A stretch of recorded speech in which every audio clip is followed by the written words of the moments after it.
Good morning. Are you Christopher James? Yes, ma'am.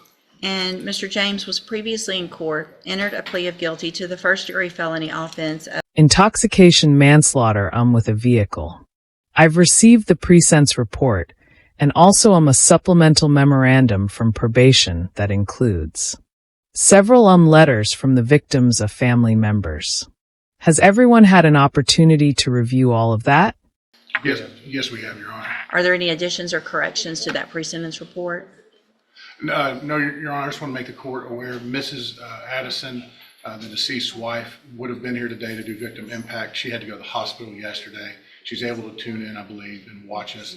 The rest of Mr. Addison's family is here, and his mother is going to want to do victim impact at the end of sentencing. Okay, thank you, Mr. Nichols. Any witnesses with regard to sentencing? No additional witnesses, Your Honor. All right, Mr. Lewis, you may make argument. Okay.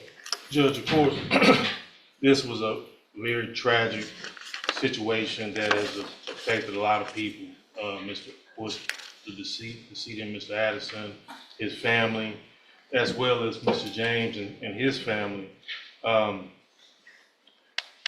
It was a situation where, this was a combination of a long substance abuse history of Mr. James. The assessment that's provided in the PSI here says that there was about a 20-year relationship between Mr. James and different substances over a period of time.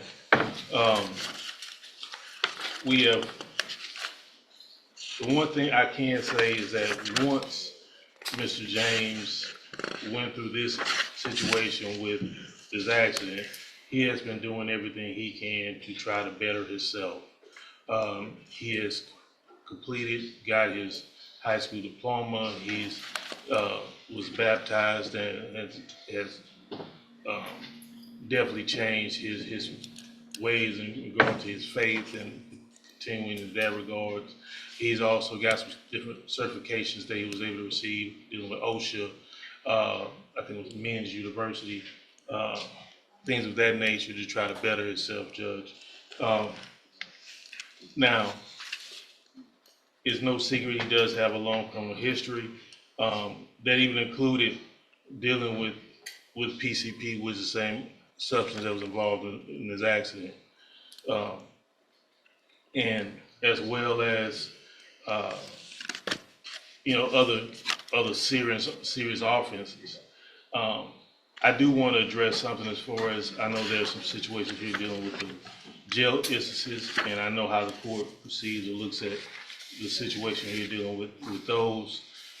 Mr. James, if you look at these situations, majority of them did come from situations involving him and other inmates, as far as any type of fight or anything like that, which unfortunately some things he can't avoid.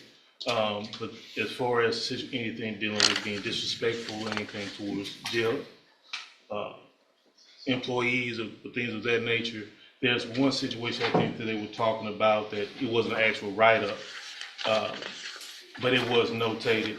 He has been a trustee over there for a period of time at the jail as well.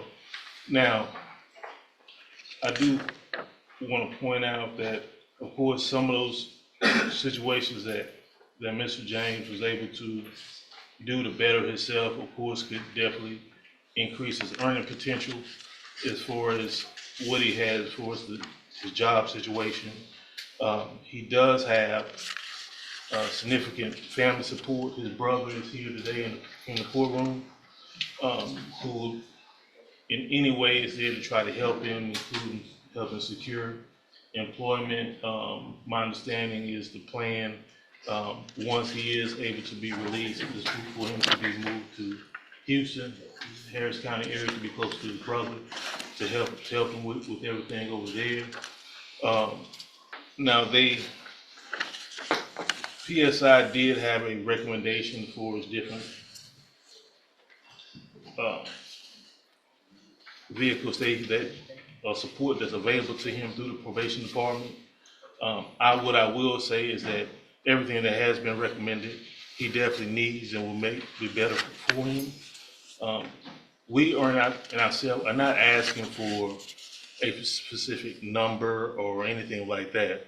We just want him to be able to, of course, make amends for this situation as much as possible, which could include, which could include some of the restitution there. I think is the amount is over $100,000 for his restitution there to the family.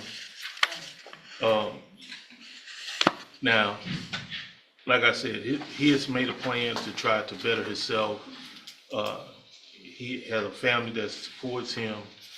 He is doing everything he can. He understands that this was a tragic accident, but one he was definitely responsible for. And what we're asking for is as much leniency as possible from the court, for him to be able to move forward with the situation, be able to make amends as much as possible.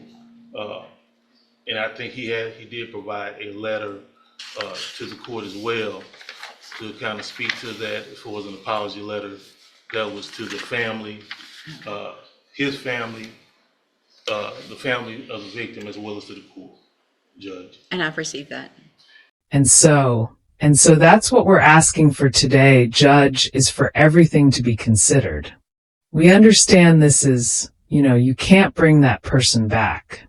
He can't just go back to make amends with Mr. Addison.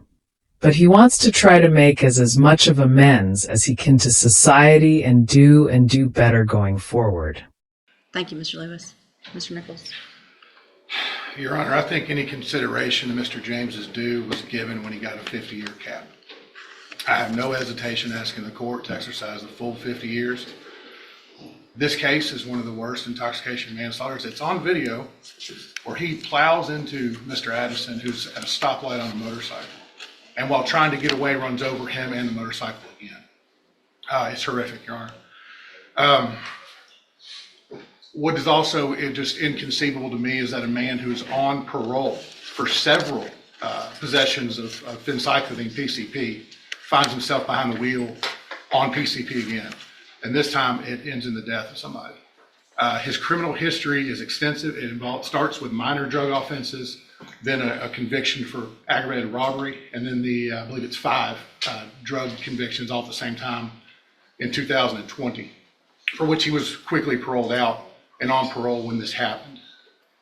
The fact that he gets to make plans in his mind for a day he's set free, I find rather offensive, and I think the Addison family finds offensive. They lost a son, a brother, a husband. There's nothing we can do in this courtroom makes that better. And sometimes the justice system is a poor substitute for what people lost.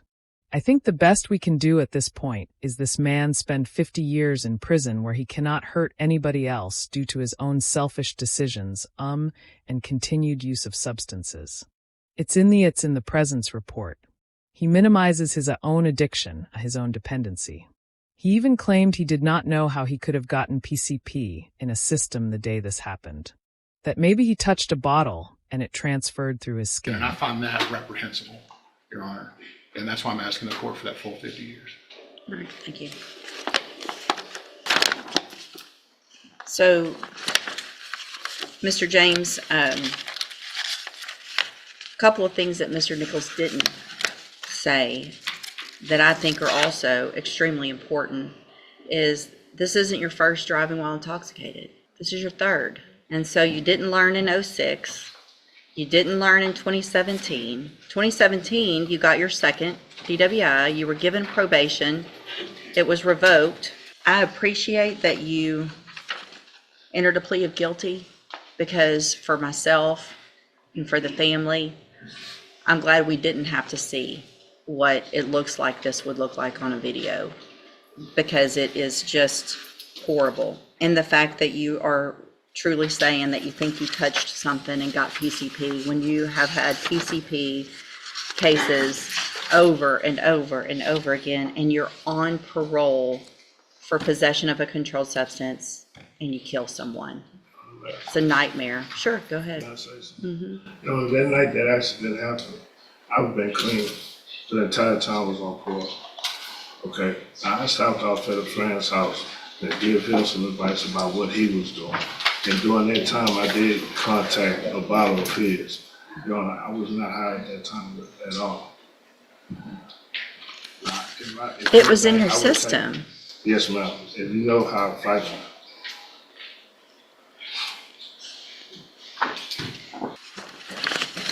At this time, based on your history, based on the nature of this offense, I'm going to find that you entered your plea of guilty freely and voluntarily. I'm going to find sufficient evidence to find you guilty, and at this time find you guilty of intoxication manslaughter. I'm going to sentence you to a term of 50 years in the Institutional Division of the Texas Department of Correction. There will be a deadly weapon finding based on the indictment alleges a deadly weapon. You will receive credit on this sentence for any time that you've been in custody that the law gives you the right to receive. I'm going to hand you the trial court certification that shows this was an agreement and I followed it, and so you've waived your right to appeal. I have also handed you a written admonishment regarding your ineligibility to possess a firearm or ammunition. Because of the judgment entered against you, you're ineligible under Texas law to possess a firearm or ammunition. Possession of a firearm or ammunition could lead to charges against you.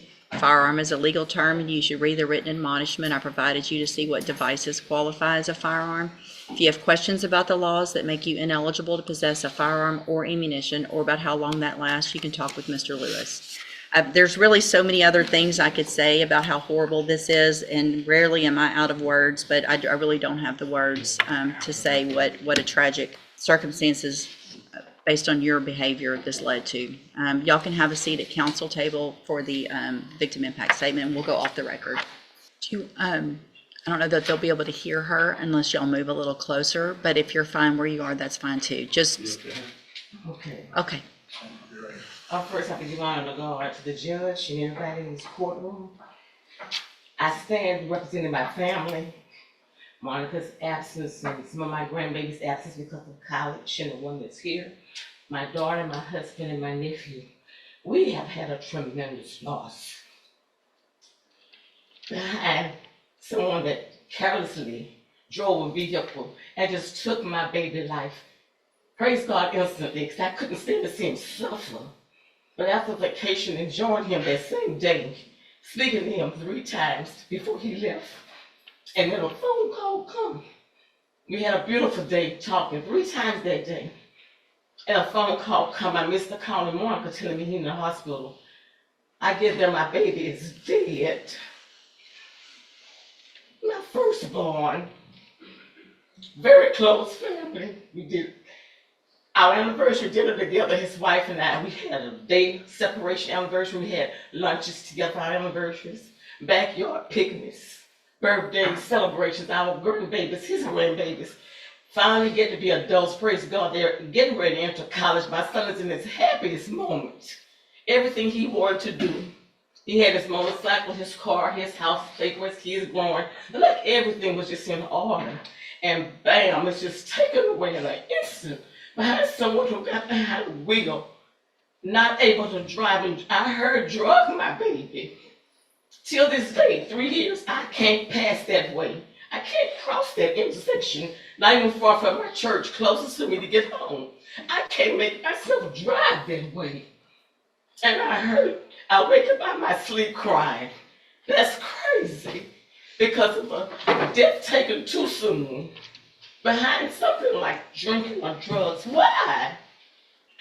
I can't communicate with anyone in my family because everybody's bedridden. Not the baby girl. I have nobody but Jesus to go to that understand my hurts. I don't want to disturb my family. They're sick. And to know that I'm standing here 3 years later, you should have been come to court for that. I've been hurting and crying, standing for my family, holding myself together. If you all could see the ripples in my heart behind my loss, that I try to stay tall for my family, for my grandbabies and my daughter, my husband. It's hard. No church can even help me because it's hard. Nobody understands my pain but Jesus. And I think whatever they give you today, you well deserve. I don't wish you no bad luck in there, but you're gonna once again remember not only the hurt you caused me, but you're gonna relive the life that you have taken, because you're gonna see hard times. It's not gonna be straight for you. Thank you. Thank you, ma'am. All right, you can go back with the bailiff. Thank you, ma'am. Mr. Edwards, in cause number 25, DCCR 0286, the state has elected to proceed on count one only. It alleges you committed the third-degree felony offense of failure to comply with sex offender registration requirements from January 18th of 2025. And how do you plead to that charge? Are you pleading guilty freely and voluntarily? And are you pleading guilty because you actually did what they charged you with? Speak up, please. I have here on the tablet some documents that have your signature on them that the state has marked as exhibit number 1. Before you signed these, did you go over them with Ms. Holmes? Yes. Do you fully understand them? Yes. And do you understand, if I follow the agreement that you've made with the district attorney, that you will be waiving or giving up any right to appeal? Do you also understand, if you're not a U.S. citizen, that a plea of guilty or no contest may result in your deportation, exclusion from admission to the country, or denial of naturalization under federal law? State tenders number 1. No objection. It's admitted. Is there any evidence that Mr. Edwards is not competent? No, Your Honor. All right, sir, I'm going to find that you entered your plea of guilty freely and voluntarily. Find that you're mentally competent and understand the nature and the consequences of your plea. Find sufficient evidence to find you guilty, and at this time find you guilty of the third-degree felony offense of failure to comply with sex offender registration requirements. Sentence you in accordance with your agreement to a term of 8 years in the Institutional Division of the Texas Department of Corrections. You will receive credit on that sentence for any time that you've been in custody that the law gives you the right to receive. I've handed you the trial court certification. That shows that this was an agreement that I followed, and so you've waived your right to appeal. I have also handed you a written admonishment regarding your ineligibility to possess a firearm or ammunition. Because of the judgment entered against you, you're ineligible under Texas law to possess a firearm or ammunition. Possession of a firearm or ammunition could lead to charges against you. Firearm is a legal term, and you should read the written admonishment I provide you to see what devices qualify as a firearm. If you have questions about the laws that make you ineligible to possess a firearm or ammunition, or about how long that lasts, you can talk with Ms. Holmes. All right, good luck to you, sir. You can go back with the bailiff.